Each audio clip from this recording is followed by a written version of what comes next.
For 3 weeks, the man in room 237 had been asking for someone named Charlie. The nurses assumed it was dementia, old memories mixing with present reality. But when they found the letters in his duffel bag, letters addressed to Charlie's family in careful handwriting, they realized he had been trying to deliver a message that was 45 years overdue. Welcome to Quiet Tales Studio. Before we begin this emotional journey of forgotten promises and delayed honor, tell me in the comments where you're watching from today. And if you believe stories like this deserve to be remembered, hit that subscribe button and help us make sure they are. Room 237 was at the end of the hall, past the vending machines and the family waiting area where conversations happened in whispers. It was the kind of room where people came to die quietly, without fanfare, without crowds of visitors clutching flowers and cards. For 6 months, Thomas Garrett had been its sole occupant. He was 73, thin as paper, with hands that shook when he tried to hold his water cup. The cancer had taken most of his weight, most of his voice, but not his eyes. Those remained sharp, alert, always scanning the doorway like he was expecting someone who never came. The day shift nurses called him the polite one. He never complained about the food, never rang the call button unnecessarily, never asked for extra pain medication even when they could see him gritting his teeth. He said please and thank you in a voice so quiet they had to lean in to hear him. But for 3 weeks, something had changed. Charlie, he would whisper, sometimes in the middle of the night, sometimes when the nurses were changing his IV. Is Charlie here yet? Nurse Patricia Williams, who had worked the ward for 12 years, had seen this before. End-stage patients often called for people from their past. Mothers who had died decades ago, childhood friends, spouses who had moved on. The mind, she knew, reached backward when the body was preparing to let go. "There's no Charlie on the visitor list, Mr. Garrett," she would tell him gently. "But I can call someone for you if you'd like." He would shake his head, close his eyes, and the conversation would end there. Dr. Sarah Chen, the attending physician, noted it in his chart. Patient occasionally confused about time and place, asking for individual named Charlie, no known family member by that name, likely related to cognitive decline. Nobody asked who Charlie was. In a place where people came to die, asking too many questions about the past felt invasive, unnecessary. They were there to manage pain, provide comfort, and help their patients find peace in whatever way they could. But Thomas Garrett didn't seem peaceful. Even with the morphine, even with the quiet room and the gentle care, there was something urgent in his eyes, something unfinished. On a Thursday morning in late September, Patricia found Thomas sitting up in bed, more alert than he had been in weeks. His breakfast tray sat untouched, but his hands were steady as he reached for the pen on his bedside table. "Mr. Garrett, how are you feeling today?" "I need to write something," he said, his voice clearer than usual. "Can you help me with paper?" She brought him a legal pad from the nurse's station, the kind they use for documentation. He gripped the pen with surprising strength and began to write, his handwriting careful and deliberate despite the tremor in his hands. "For 2 hours," he wrote. Patricia checked on him twice, finding him bent over the paper, occasionally pausing to wipe his eyes with the back of his hand. When she offered to help, he shook his head. "I have to do this myself," he said. "I should have done it 45 years ago." That afternoon, he asked for an envelope, then another. By evening, he had filled 4 pages and sealed 2 letters. He wrote names on the envelopes in the same careful script, but held them close to his chest when anyone approached. "Charlie," he whispered that night when Patricia came to check his vitals. "I wrote to Charlie's family. Finally." She squeezed his hand. "That's good, Mr. Garrett. I'm sure Charlie will be glad to hear from you." But even as she said it, she wondered if Charlie was still alive to receive whatever message Thomas was trying to send. Thomas Garrett died on a Tuesday morning at 6:47 a.m. He passed quietly, without struggle, his hands folded over the sealed envelopes on his chest. Patricia was the first to find him, and she stood in the doorway for a moment, struck by how peaceful he looked after weeks of restless urgency. The protocol was routine: notify the doctor, contact the funeral home, prepare the room for cleaning. Thomas had no family listed in his records, no emergency contacts, no one to call with the news. He would be buried in the county cemetery, another life that had ended without witness. Maria Santos, the head of housekeeping, arrived an hour later to strip the room and sanitize it for the next patient. She had done this hundreds of times. It was part of the rhythm of the hospital, the quiet efficiency of making space for new suffering, new hope. She bagged his few belongings: a change of clothes, toiletries, a worn paperback book with no bookmark. Everything fit in a single plastic bag marked for donation. The envelopes on his chest had been given to the nurse supervisor, though there was no one to deliver them to. But when Maria moved the bed to mop underneath, her foot struck something solid. She bent down and pulled out an old military duffel bag, olive green canvas faded to gray, with T. Garrett stenciled in black letters across the top. It was heavier than she expected, and as she lifted it, she heard the sound of metal shifting inside. This wasn't on the inventory list. The nursing staff hadn't mentioned any additional belongings. Maria set the bag on the stripped mattress and looked around the empty room. She should take it to the nurses' station, let them handle whatever additional paperwork was required. But something about the weight of it, the careful way Thomas had apparently hidden it, made her curious. She unzipped the bag slowly. The first thing she saw was a folded American flag. It lay on top of everything else, the kind of flag that gets presented to families at military funerals, creased and worn from years of careful handling. Beneath the flag were photographs, black and white images of young men in combat fatigues, standing in jungle clearings, their faces serious and impossibly young. One photograph showed a helicopter landing in a clearing, with soldiers carrying wounded men toward it. Another showed a group of Marines, arms around each other's shoulders, smiling despite the exhaustion in their eyes. And then she found the medals: 3 Purple Hearts in worn velvet boxes, a Bronze Star, a Silver Star, and at the bottom of the bag, in a case that had been polished so many times the metal had worn smooth, a Medal of Honor. Maria's hands trembled as she lifted the Medal of Honor from the bag. She had never seen one in person, but she recognized it from movies, from documentaries. She knew it was the highest military decoration, given only for acts of extraordinary heroism. The citation was attached to the case, typed on official military letterhead.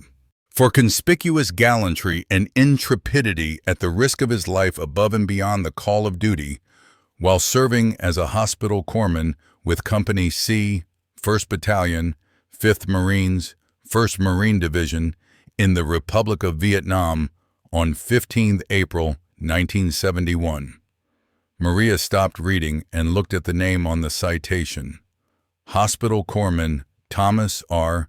Garrett, the quiet man in room 237, the polite patient who never complained, who died alone with letters of meaning pressed to his chest. He had been a war hero, but that wasn't what made her call for Dr. Chen. It wasn't what brought half the nursing staff running to room 237. It was the other letters she found at the bottom of the bag. Dozens of them, yellowed with age. Some in his handwriting, others in different hands. Letters that began, "Dear Charlie's family," and "To the parents of Charles Morrison," and "I need you to know what your son did." Letters that had never been sent. Dr. Sarah Chen arrived at room 237 to find Maria sitting on the floor beside the open duffel bag, tears streaming down her face. The bag's contents were spread across the strip mattress like artifacts from a museum exhibit. Medals, photographs, and stacks of letters bound with rubber bands. "Maria, what's wrong?" Maria held up one of the letters, her voice breaking. "Doctor, you need to read this. You need to see what we missed." Sarah took the letter. It was addressed to Mr. and Mrs. Morrison in Thomas's careful handwriting, dated April 20th, 1971. The paper was yellow with age. The ink faded, but still legible. "Dear Mr. and Mrs. Morrison, my name is Thomas Garrett, and I served with your son Charles in Vietnam. I know it has been only 5 days since you received the telegram, and I know nothing I can say will ease your pain. But I need you to know what Charlie did on the day he died, because the official report doesn't tell the whole story. On April 15th, our unit was ambushed near Firebase Alpha. We had 12 wounded men trapped in an open field with no cover. The enemy fire was too heavy for evacuation.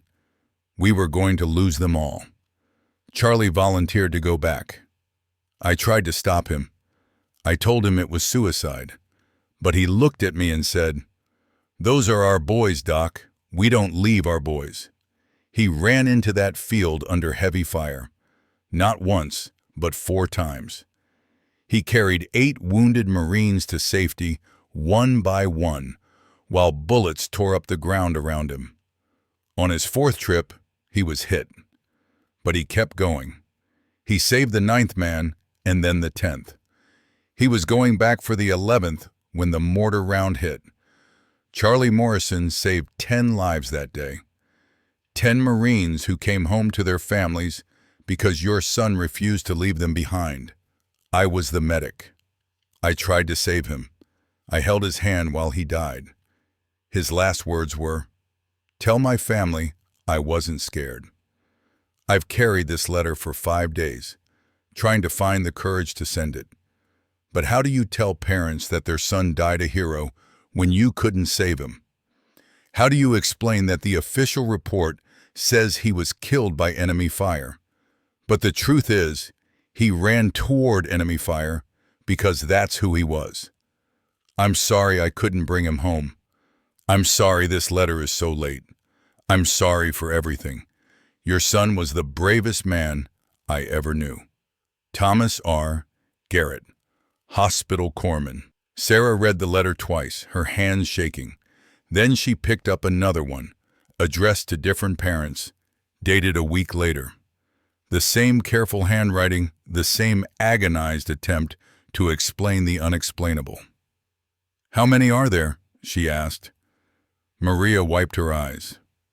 47 letters, all of them unsent, all of them about men who died saving others. Patricia Williams had joined them now, along with 2 other nurses. They stood in a semicircle around the evidence of Thomas Garrett's 45-year vigil, stunned into silence. "The Charlie he kept asking for," Patricia whispered. "Charles Morrison." "He was trying to deliver the letters," Sarah said. "After all these years, he was still trying to tell their families what really happened." Dr. Chen made the first call from her office. The Medal of Honor citation spread on her desk beside the letter to the Morrison family. Information was hard to come by. Charles Morrison had died in 1971, and his parents had likely passed away years ago. But there might be siblings, children, someone who had spent 45 years wondering about the circumstances of Charlie's death. It took 3 hours and 6 phone calls, but she finally reached Jennifer Morrison Wells in Portland, Oregon. Charles Morrison's younger sister, now 67 years old. "Ma'am, my name is Dr. Sarah Chen. I'm calling from Memorial Hospital in North Carolina. I have some information about your brother Charles, who served in Vietnam." The silence on the other end lasted so long that Sarah wondered if the call had dropped. "My brother died in 1971, Jennifer finally said. Are you calling about his remains?" "No, ma'am. I'm calling because we found some letters. Letters that were written to your family 45 years ago but never sent. Letters from the medic who tried to save your brother's life." Another silence. Then, "What kind of letters?"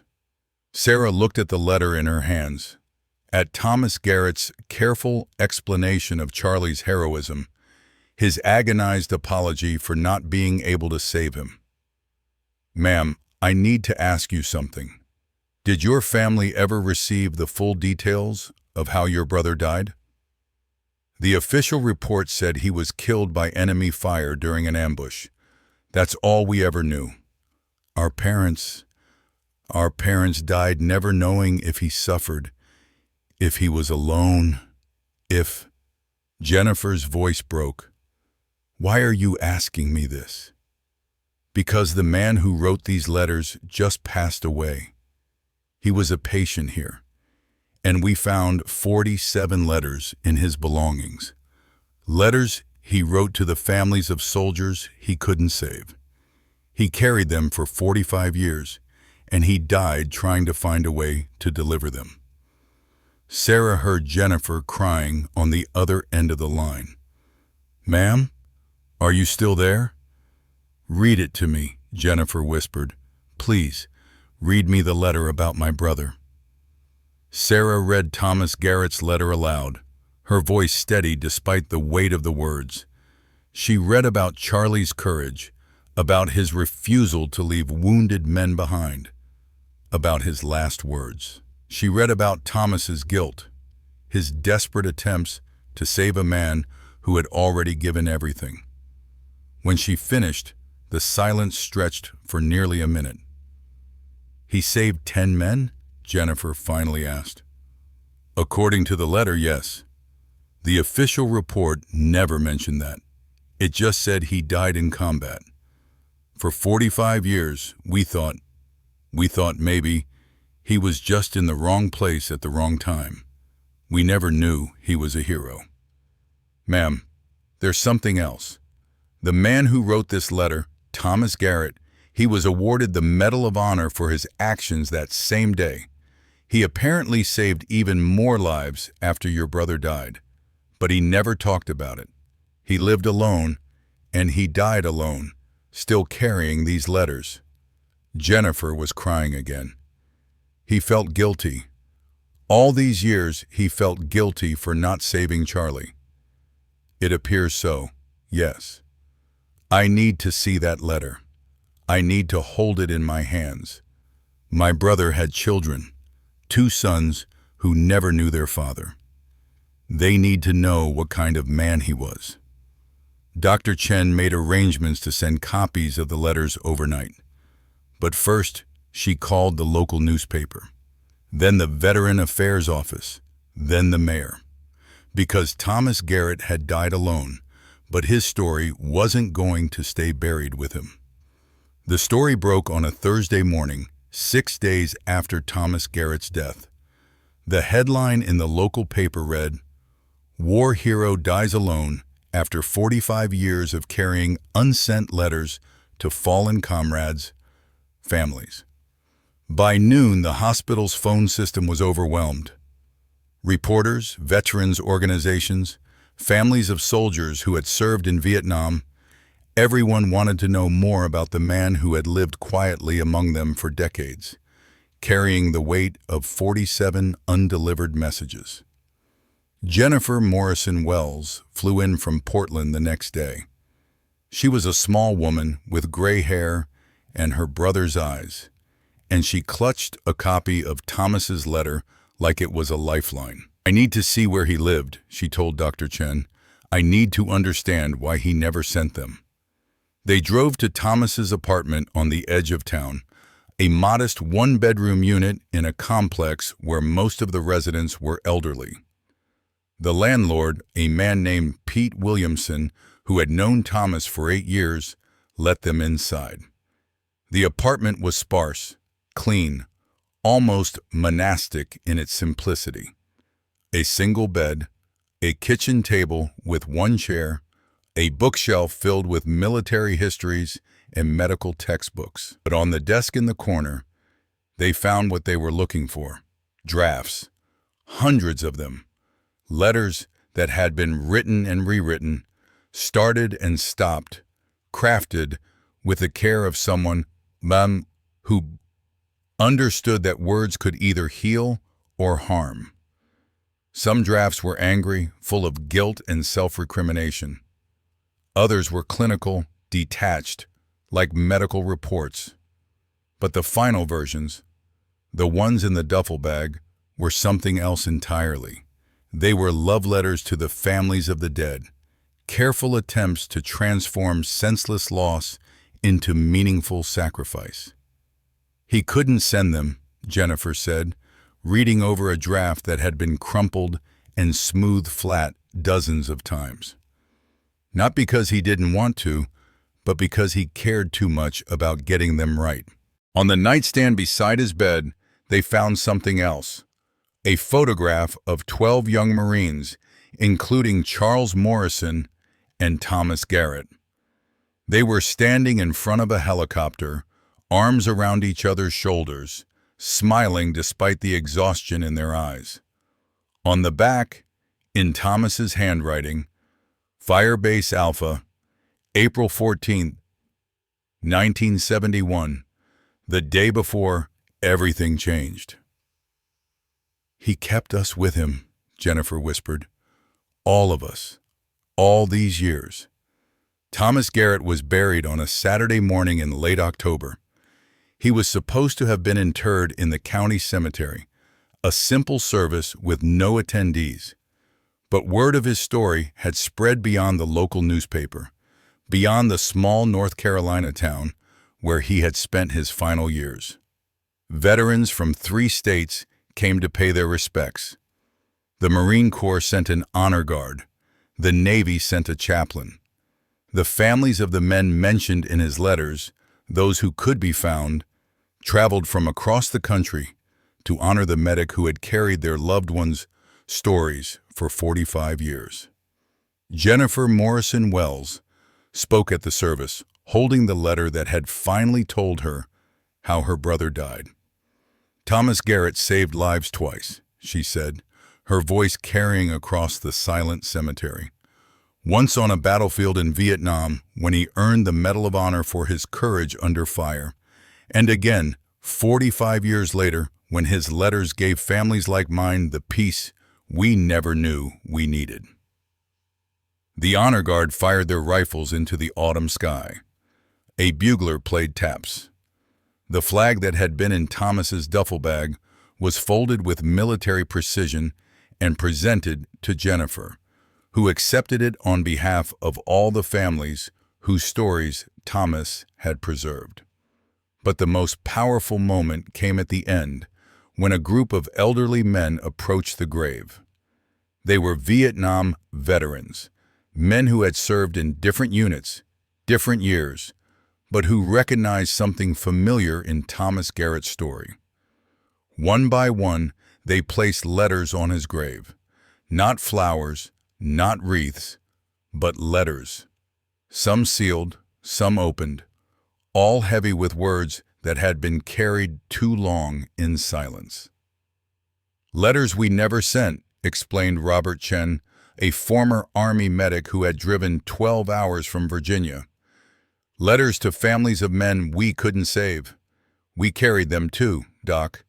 We all carried them." As the sun set over the cemetery, Thomas Garrett's grave was covered with dozens of letters, a paper monument to all the words that soldiers carry, all the stories that stay buried with the dead, all the guilt that outlives the wars that created it. 3 months after Thomas Garrett's funeral, Jennifer Morrison Wells established the Charlie Morrison Foundation, a non-profit organization dedicated to helping families of fallen soldiers receive the full stories of their loved ones' service. The foundation's first initiative was the Unsent Letters Project, which encouraged veterans to share the stories they had never told, the letters they had never sent. Dr. Sarah Chen left her position at the hospital to work with the foundation full-time. Maria Santos, the housekeeper who had found the duffel bag, became the foundation's first volunteer coordinator. Together, they processed hundreds of letters from veterans across the country, letters that had been hidden in closets, buried in basements, carried in silence for decades. The 2 letters that Thomas had written in his final days were delivered to Charles Morrison's sons, now middle-aged men with children of their own. Both letters contained the same message: an apology for taking so long to tell the truth, and a promise that their father's sacrifice would never be forgotten. One of Charlie's sons, David Morrison, read his letter at the foundation's first annual gathering. "My name is Thomas Garrett, and I was your father's friend. I know this letter is 45 years too late, but I needed you to know that Charles Morrison was the bravest man I ever served with. He saved 10 lives on the day he died, and he saved mine every day after. I've spent my whole life trying to find the words to explain what kind of man your father was. But I think the simplest truth is this: he loved his fellow Marines more than he loved his own life. That's who he was. That's who raised you, even though you never got to meet him. I'm sorry I waited so long to tell you. I'm sorry for everything I couldn't give you, but I'm not sorry for knowing him. And I'm not sorry for making sure you finally know him too." The room was silent except for the sound of crying, not the hopeless grief of loss, but the cleansing tears of understanding, of closure, of peace finally found. Thomas Garrett's apartment was cleaned out in November, his few belongings donated to local charities. But before the space was rented to a new tenant, the landlord made one small change. He installed a plaque beside the door, a simple brass rectangle with an inscription: "In memory of Thomas R. Garrett, Medal of Honor recipient, who taught us that some letters are worth waiting a lifetime to deliver." The apartment was rented to a young veteran recently returned from Afghanistan, a former medic who had heard Thomas's story and wanted to live in a place where someone understood the weight of carrying other people's pain. On his first night in the apartment, the young veteran found something the cleaning crew had missed: a single photograph tucked behind the bathroom mirror. It showed Thomas Garrett as a young man in military fatigues, standing beside a helicopter with his medical bag slung over his shoulder. He was smiling, but his eyes held the kind of seriousness that comes from knowing that every decision you make might mean the difference between someone living or dying. On the back of the photograph, in faded ink, Thomas had written, "For the ones who couldn't come home, for the families who waited, for the letters I should have sent, for the courage I never found, until now." The young veteran kept the photograph on his nightstand, a reminder that some battles continue long after the war's end, and that sometimes the greatest act of courage is not running toward enemy fire, but finding the strength to finally tell the truth. Thomas Garrett died alone on a Tuesday morning, surrounded by the letters he had carried for 45 years. But his story didn't die with him. It lived on in the families who finally understood how their loved ones had died. It lived on in the veterans who found the courage to share their own unsent letters. It lived on in the foundation that bore Charlie Morrison's name and carried Thomas Garrett's mission forward. And it lived on in room 237 of Memorial Hospital, where a new plaque now hangs beside the door. In honor of all who serve in silence, carry burdens in secret, and find the courage to speak truth, even when it comes too late. Because sometimes 45 years isn't too late. Sometimes the most important words are the ones that take a lifetime to find the courage to say. And sometimes the greatest heroes are the ones who die believing they failed, never knowing that their letters, finally delivered, would heal wounds that had been bleeding for decades. This story was brought to you by Quiet Tales Studio. Have you ever known someone who carried a burden in silence? Someone whose true story was only revealed after they were gone? Tell us in the comments about the hidden heroes in your life, the people whose greatest acts of courage went unnoticed until it was almost too late. And if you believe that stories like Thomas Garrett's deserve to be remembered, hit that subscribe button and help us make sure they are. Because at the Human Stories, we believe that the most powerful narratives aren't always the ones that get told. Sometimes they're the ones that get carried in silence, waiting for someone brave enough to finally speak the truth. We'll see you in the next one. And until then, remember, some letters are worth waiting a lifetime to deliver, but the most important ones are the ones we have the courage to send today.